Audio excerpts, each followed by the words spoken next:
Hello everyone, welcome back. So I've got a tag video for you today. I was tagged by Mike from Bibliophile Bookscape, who has been a huge supporter of this channel for I'd say over a year now probably, which is really awesome. And he has a channel of his own now, and he has created a tag called the Why I Read tag. I wanted to do this today. Um, I like this one, and I think it's pretty good. Uh, so I'm going to dive right into it here. Um, Number one, when did reading become important to you? So I learned to read when I was very young, very young.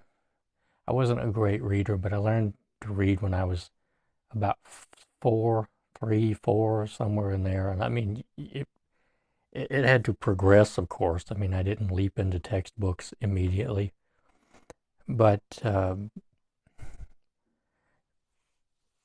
reading became important to me when I was very young. I grew up in kind of an unstable situation where, it wasn't just the unstable situation of like having your parents argue with each other or moving quite frequently. Um, it was also that when you were very young and you can read, everyone is very impressed by that, right? And so you get praise for reading, and people talk about how amazing this is and everything. And so you read, and then people say, they say how great this is, and so you keep doing it, and it becomes something very important to you, and kind of I'm always speaking of myself in third person here, but it became very important to me, and uh, but I also saw like both my grandpas read a lot when I was young. Like my dad's dad, for instance, he can sit down and read an entire book in an evening. He uh, he reads a lot. He still does. And when you see people like that who mean a great deal to you reading, you sort of take it up on your own. And um, but it became something more than that. It became an escape. When I was very young, it was an escape into I guess probably into my 20s for a great deal. It was an escape. It was also uh, it was also teaching me a great deal, and I learned a lot. And so I've sort of wandered off topic here, but it became important to me very early. It stayed important to me. It Reading is not merely a hobby. It's not merely something I do. And trying to explain this to people, it's like some people have a passion for painting or for um, whatever, running, playing sports, or whatever you want to put in there. My passion is really reading. And so if I could really just concentrate on reading, that would be perfect for me. Question number 2. What does reading give you that nothing else does? I would say deep stimulation of my thinking abilities, deep stimulation of my brain, of critical thought, creative thought, comprehension skills, of imagination, and nothing else quite attains that level that reading does for me. Uh, and that is very, very important to me, because if I don't have mental stimulation, I very quickly lapse into a state of all over dullness and serious depression. So I guess that is the answer. Question number 3. Why do you still read as an adult? The simple answer is because it never occurred to me not to. Uh, I never quite understood that, because, as I said before, reading is my passion. It is what I do. It is why I am here. That's what I feel. But to just put it on a level, that is why I feel that I am here. I feel that I am here to read, not to work, not to do all these other things that people want to do in their lives. I sort of feel like the thing the thing that I do is read, and there are other things that I enjoy quite a great deal. There are other interests that I have. Uh, there are other things that I would like to do, but wherever I go on this planet, I'm going to be reading, and it's not ever going to occur to me not to read. And that's just the way it is. I hear about people who get out of school and they never read again, and I feel sorry for them because they are missing out on that sort of deep stimulation that reading can give you. It feels to me like a life without reading is missing a very key component. Number 4, what kind of reader are you right now? I I am someone at the moment who is reading mainly for the pleasure of reading and for enjoyment and for entertainment and for mental stimulation. And I have mostly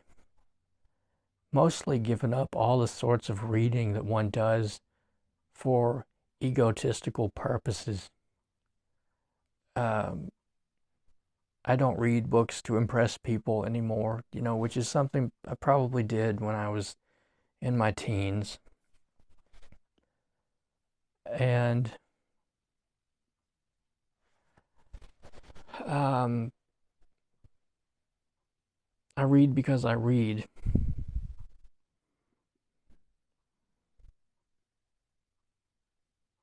This is odd. I've never really thought of this question. What kind of reader are you right now? I'm someone who really, really loves reading.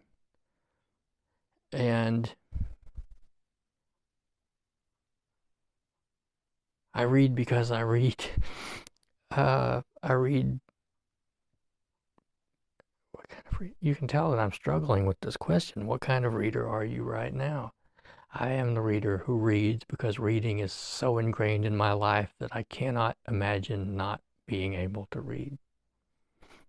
There we go. That's the best answer I can give for that. Question 5. What makes a book worth finishing to you? So when I start a book, I don't really think about reading it to a point where I can decide whether or not to keep going. Some books just grab onto me and I just keep going with them, and some books I open them up and I read a few pages, and usually what happens when I DNF a book is it's not so much a conscious decision, it's just that I kind of lose interest in the book and move on to other things. So I would say that most books I start, I finish. And I think that most books that I start are worth finishing, even perhaps if I have put them aside before. I think that maybe there are a lot of subconscious thoughts going on, a lot of subconscious processing of what you're reading going on, that your mind will point you towards certain books. And if you start reading that book and it is engaging that subconscious process, then you will continue to read it, maybe even as you question why you are still reading it. I guess we're going into some Jungian stuff there. Question 6. What makes you stop reading a book? Well, there are a few things. I am not a fan of cheesy romance at all.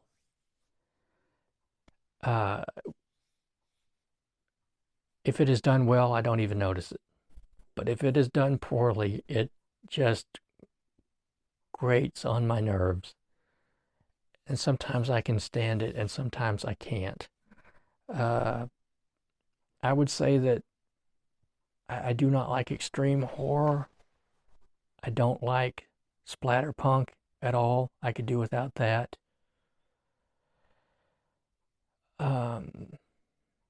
And I think that the main thing, like if you had to ask me, like what the main thing would probably be either nonfiction that is very dull and dry and just done poorly. And the other thing would be really bad dialogue, like really bad dialogue. The kind where you just go, nobody speaks like that. Nobody talks that way. Nobody these conversations, this is completely unrealistic. And it just, I think that dialogue makes or breaks a novel for me or a short story. Um, there are a lot of writers, I think, who could really seriously improve their dialogue by speaking it out loud. Just just look at your dialogue that you've written for your characters, speak it out loud and say to yourself, do people actually speak this way? Does this flow naturally? Is this a realistic conversation? Which is not to say that they all have to be realistic conversations. It, dialogue needs to have a flow to it. It needs to be believable and not stilted and not clunky and not well, like in Athabasca. I recently read a book called Athabasca by Alistair MacLean, and there's a scene where the main character is bolted to or shackled to a bolt in a quarry with this giant drag line that's about to crush him. And the bad guy kind of puffs up like this and says, "Ha ha ha, I have you now." That gives this whole speech, and that really people people in real life don't talk that way. They don't give these little ha ha ha speeches like in a cartoon. Anyway, my point of that was that bad dialogue will make me stop reading a book pretty fast. Number 7, why do you choose books over other entertainment? Well, I've kind of already answered that one, but it's because no other form of entertainment stimulates my mind as much as reading. Um, there came a time about a decade ago, I guess, where I just, every time I would turn on a movie, I would look at it, and there is something that has happened in movies in the past 15, 20 years, I guess, and I'm sure it's always been present. But when I turn on a movie and everyone has perfect hair, like if you're doing a period piece, say from the 60s, everybody has perfect hair and everybody has perfect teeth, and if and everybody has perfect clothes that fit perfectly. Well, and all the cars are rust free and everything is, shiny and clean. That's not realistic, right? When you go back and look at photos from the 60s, people's hair was messed up. Their teeth, sometimes they had, messed up teeth. They had yellow teeth. And this is not disparaging them or anything. This is just reality. And there is something about that shiny fakeness to movies that started to really, really get under my skin. Uh, and I started to get really annoyed by the way that people equate actors with their characters. Anyway, this is kind of dissolving into movie talk here, but that movies just stopped engaging me. They stopped engaging my those mental processes that reading engaged for me, and most movies now just fall flat. There are some movies that I really love, that I loved from when I was much younger.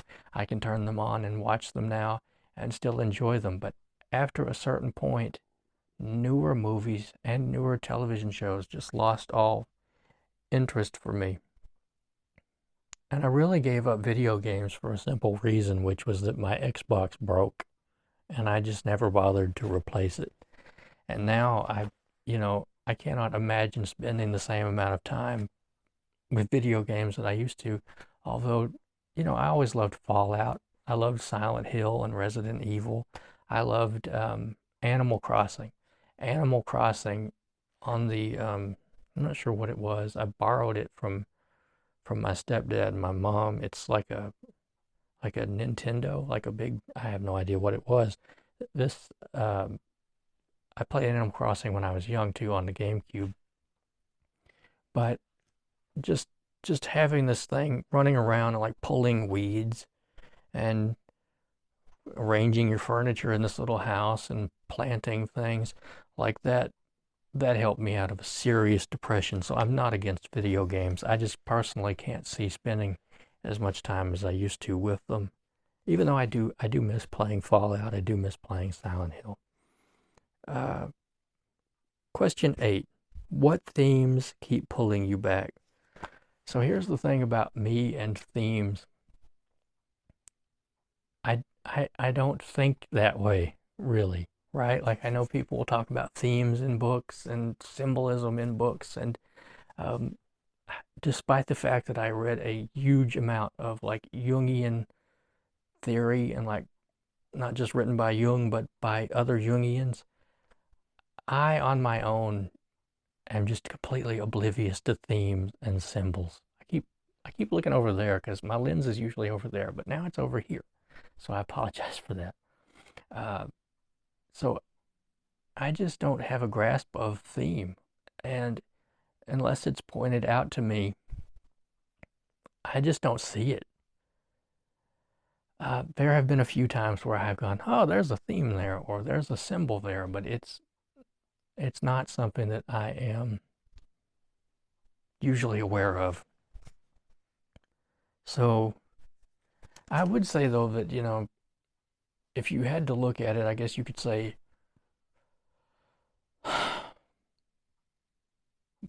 war is a huge theme that keeps drawing me back. Um, and I'm not sure if these even qualify as themes, really.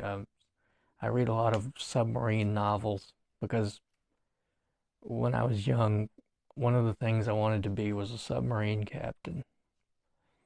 Uh, that didn't work out clearly. Uh, I'm no good with themes. Yeah, I'm no good with themes, so maybe we'll just move on there. Number 9. What book best represents why you read?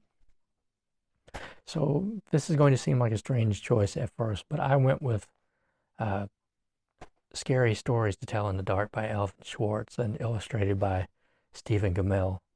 And the reason for that is not as simple as you may think. So it is a book that I read when I was very young. It is one of the first books where I was figuring out certain words on my own without any help. It's a book that I have been able to come back to year after year after year and enjoy every bit as much as I did when I was younger. And, the interesting thing, if you have the original versions, the ones that are not softened, the illustrations, the original illustrations that are kind of terrifying, with, like spiders bursting out of a boil on a girl's face, or all these creatures in the clouds, the wolf girl, just on and on and on. There's a very frightening nature to that. The one that I'm thinking of now is the arm holding the fork with the sausage made out of people. Uh, so there's a lot there to it. It was escapism. It taught me a lot. It showed me that when something is scary, you can just close the page and it goes away. Um, but on top of that, there is a bibliography in the end of those books, the scary story books. Alvin Schwartz explains where he got these stories, the books where these stories came from, where these legends came from, and so it taught me the importance of researching, of giving credit to other people, and sort of the kernel of truth in these sorts of urban legends and these legends. And it led me to reading other books about legends like that and myths and urban legends in specific, which I love urban legends. I have a bunch of urban legend collections. Um, and that's another thing I thought would be neat, to grow up and be like a professor of urban legends and to go around the country compiling urban legends. That would be very interesting. Uh, okay. And number 10, has reading changed how you see the world? This is actually a hard question for me to answer for the simple reason that I have been reading for so long that I can't imagine what my life would have been like if I hadn't read. I would say that reading has changed how I see the world. And the strange thing about it is I've read many, many, many books, but I can probably count on, all my fingers how many books have actually changed my life that I am consciously aware of. Uh, because in a lot of ways, I've spoken about this before, but reading to me is like sifting through ore, right? Like mining, and you break out all this ore, and maybe you get a diamond, maybe you get an opal or a ruby, and it's a search for those precious stones amidst all of this ore. Um, but I would say, of course, it has. I think it would be hard to read certain books and come away from them unaffected. To to experience, you live so many other lives, or whatever you want to say about that. You can see through the eyes of so many other people when you read. But I think it is impossible to do a great deal of reading and not come away from it changed. Um, and so, yes, I would say that reading has changed how I see the world. hmm I would be a completely different person if I didn't read. I think that's pretty straightforward. And so that brings us to the end of the questions. And I may actually tag some people this time. I haven't been tagging people recently. I haven't been doing tags recently, but I wanted to do this one. I don't know how this will work out. Uh, but I want to thank Mike for tagging me and for creating this tag and for being such a huge supporter of my channel for all this time. And yeah, and I want to thank you for watching, for bearing with me here. And I will see you next time.